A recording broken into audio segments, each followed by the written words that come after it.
Good evening, I'm Mackenzie Henderson. For the last few years, a work-based learning program has been in talks at Macomb High School. Officials say it's something that would allow seniors to earn class credit while gaining real-life business experience outside the classroom.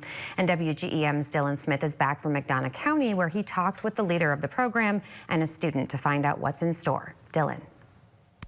Well, Mackenzie, this upcoming school year will be the first year that Macomb High School students are able to get this type of opportunity. Now, up to 20 students will pilot the program, and one student says it's a perfect fit for her because she's interested in multiple lines of duty.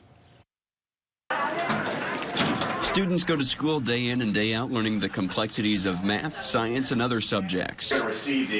But now, incoming seniors like Josie Calvert will be able to get a leg up on what life is like after graduation. I look forward to the new experiences, the actually meeting people, talking to them, seeing how they interact with others. Calvert is one of the 20 or so students piloting the school's work-based learning program in the fall. She says it comes in handy for her as she's considering several different occupations. I became interested in it because I need real life experiences and hands-on experiences to actually have a good look at how the world's going to be.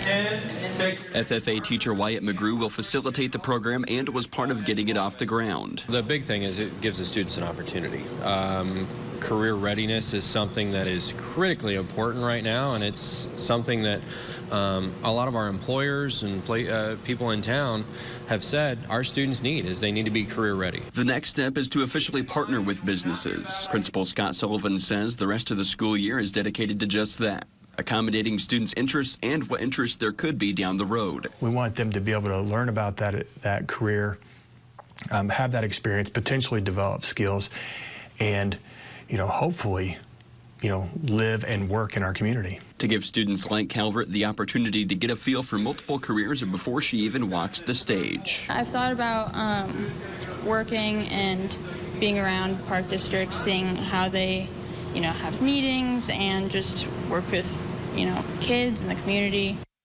And for the foreseeable future, Sullivan says the program will only be available for seniors, but they could expand that to juniors down the road. In Mackenzie, the number of 15 to 20 students could also change as well. In the newsroom, Dylan Smith, WGEM News. Okay, thank you so much, Dylan. And Sullivan also says depending on the scenario with certain businesses, students could also get paid. Scheduling-wise, he says students would be out of business every afternoon for all 5 school days.